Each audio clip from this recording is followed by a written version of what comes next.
Welcome to this explainer on empowered navigation. Look, think about the very last time you walked alone at night. Maybe you had your keys clutched tightly in your hand, maybe you were constantly checking over your shoulder, or just feeling that low-level hum of anxiety. That feeling, it's practically universal. But today, we're not going to dwell on the fear. Our goal is actually super practical. We are going to take that underlying anxiety and transform it into a comprehensive, actionable toolkit for what we call informed vigilance. So let's just dive right into this. Okay, picture this. A typical urban evening. You've got neon lights glowing, streets bustling with people, maybe some music drifting out of nearby cafes. A scene exactly like this is supposed to evoke excitement, right? It's supposed to feel full of endless possibility. And yet, for so many of us, simply navigating these exact spaces triggers a really profound, instinctual sense of vulnerability. It's kind of this frustrating paradox of modern life, where the spaces that are literally meant for social connection also demand our absolute utmost caution. Now, if you feel this way when you're out and about, you are absolutely not alone. The reality of the numbers is incredibly stark. Currently, 1 in 5 Americans report feeling fundamentally unsafe when they are alone in public spaces. That's not just some minor passing worry. That's 20% of the population carrying a baseline level of stress on their everyday commutes, while they're running mundane errands or simply taking an evening walk to clear their head. It completely validates that underlying tension so many of us are just trying to ignore to get through our day-to-day lives. But we really have to acknowledge that this burden isn't shared equally, not by a long shot. The data highlights a deeply disproportionate reality here. A staggering 82% of women feel the absolute necessity to take additional precautions just to survive their normal routines. We're talking about the mental gymnastics of sharing location pins, faking phone calls, meticulously checking the backseat of the car before getting in, or even altering clothing choices just to walk from the office to the parking lot. The weight of personal security is a frankly exhausting everyday reality that is felt so acutely by females navigating public spaces. Furthermore, the data proves this isn't just paranoia or some manufactured anxiety living entirely in our heads. We've actually seen a troubling 14% increase in urban personal security incidents since 2022 alone. To put that in perspective, it's a significant jump in just a short amount of time. It is abundantly clear that just crossing our fingers, keeping our heads down, and relying on pure luck, that's no longer a viable strategy. We need a definitive, evidence-based approach to take back control of our personal security and start moving purposefully through the world. So today's explainer breaks down this massive, complex topic into 5 manageable, concentric circles of safety: mindset and pre-planning, communication and tools, physical safety in transit, security in social settings, and finally, building your plan. Let's start with Section 1, mindset and pre-planning. This is the foundation of awareness. You know, you actually possess immense immediate power over your own safety before you even buy a single gadget or self-defense tool. By simply cultivating conscious situational awareness, meaning keeping your head on a swivel and actually making brief eye contact with the people around you, you can reduce your victimization risk by an incredible 60%. That is huge. Predators universally look for easy, distracted targets. Conversely, we are all guilty of the smartphone zombie walk. But keeping your face buried in your phone increases your vulnerability by 37%. Stowing your device is literally the easiest, most effective safety choice you can make. It signals to everyone around you that you are alert, you are present, and you are going to be very difficult to surprise. Because awareness truly is your first line of defense. Utilizing regular environmental scanning techniques, and I mean simple things like checking reflections in store windows or just noticing who crosses the street at the exact same time you do, reduces your personal risk by 45%. But honestly, it goes way deeper than just what you can see with your eyes. Human intuition is incredible.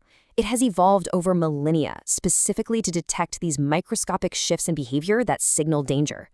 Trusting your gut feelings, which, by the way, studies show detect potential threats with 70% accuracy, is a life-saving skill. If a situation feels wrong to you, it probably is. Never, ever ignore those internal alarms just out of politeness or because you're afraid of making a scene.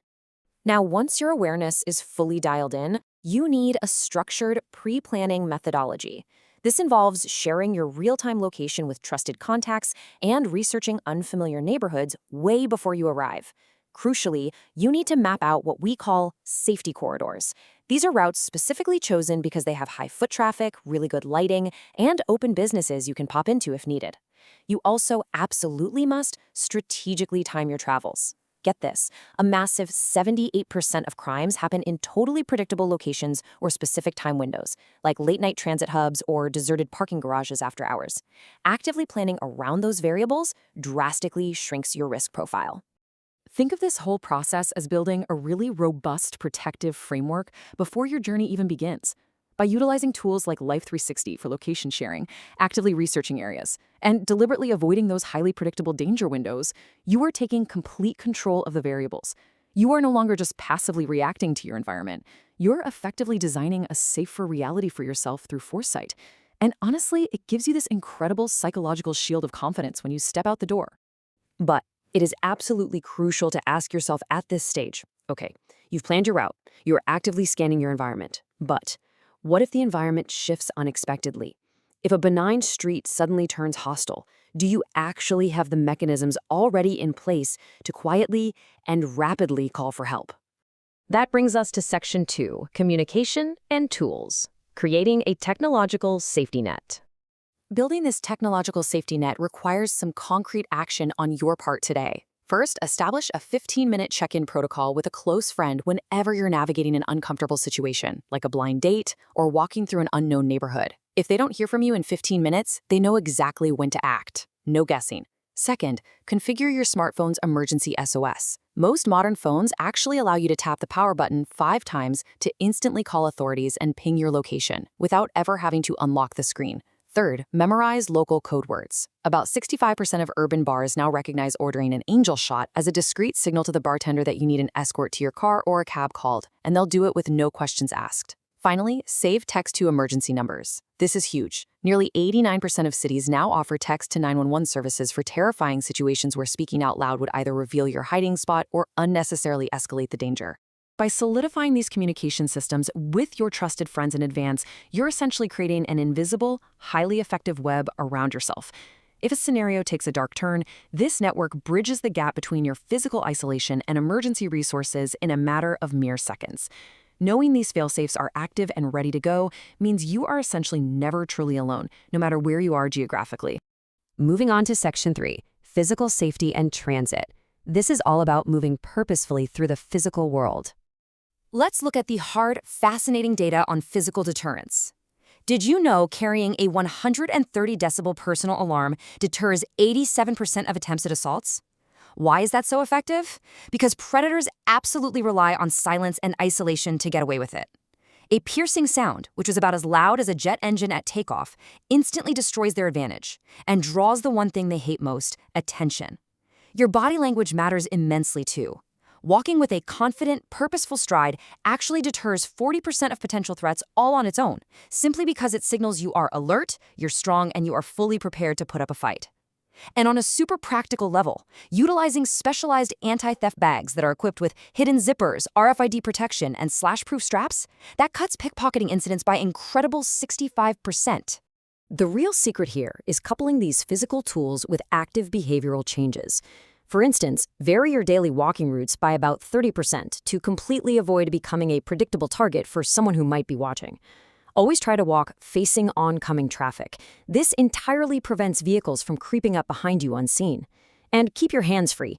Drop the heavy coffee cups, the excessive shopping bags, or anything else that limits your mobility so you maintain your full balance and reaction time. By stacking all these habits, you project an incredibly unappealing profile to opportunistic criminals who are specifically scanning the crowd for the distracted and the vulnerable. Now, when you step into public transit, your physical positioning remains just as crucial. Always choose the second or middle train cars. These offer the absolute best balance of steady occupancy, multiple exit routes, and oftentimes they put you in direct proximity to the conductor or operator. Conversely, riding in the last train car increases your incident risk by an alarming 31%. That's because it's essentially a dead end that easily isolates you from getting help. Also, when you're waiting, actively maintain a 4 to 6 foot distance from strangers on platforms. That buffer preserves your precious reaction time if someone unexpectedly lunges, pushes, or just aggressively crowds your space. This exact same analytical rigor must apply to ride shares too. Never skip the verification process just because you are running late or in a hurry. Check the license plate, check the driver's photo, and verify the car model. Most importantly, before you get in, open the door and ask, "Who are you here for?" Make them say your name. Never offer your name first. For public transit, utilizing real-time tracking apps on your phone is a massive game changer. It reduces your wait time at vulnerable empty bus stops by 40%. This is absolutely vital to know, since 31% of transit-related assaults actually occur at the stations while people are just standing around waiting, not on the vehicles themselves. Minimize your wait. Minimize your risk. All right, Section 4. Security in social settings. Managing variables in venues. So we've talked a lot about getting from point A to point B safely. But how do we maintain those boundaries when we finally arrive at a venue and actually just want to unwind and have fun? You do it by systematically managing these complex social variables. First, utilize modern drink testing methods. We now have incredible tools at our disposal, like specialized nail polish, discrete testing cards you can keep in a wallet, or even straws that instantly change color if they detect illicit substances in your glass. These provide a stealthy, brilliant first line of defense with a 95% accuracy rate. Second, and I can't stress this enough, strictly adhere to the buddy system. Statistics show that simply having a designated friend whose job it is to watch your back, monitor your drinks, and coordinate your exits reduces incidents by a massive 63%. It's simple, but it works flawlessly. Which leads us to our final section, Section 5, Building Your Plan. These are customized strategies for informed vigilance. Everything we've discussed today culminates right here. Creating your personal plan starts with a really honest assessment of your specific daily risks. What does your commute look like? Where are your blind spots? From there, you need to engage in what we call mental rehearsal. This means literally visualizing potential threat scenarios and mentally walking through your exact responses step by step. Much like elite athletes visualizing a complex race before it happens, studies show this practice improves real-world reaction times by up to 30%.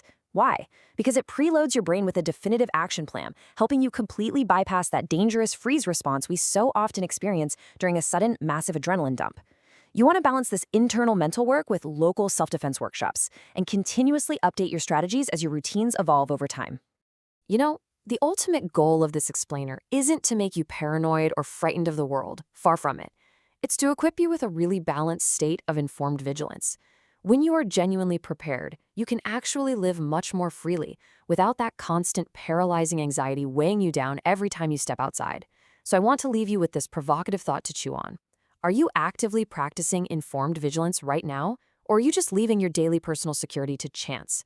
More importantly, what is one proactive step you are going to take today to reclaim your peace of mind and confidently own your space?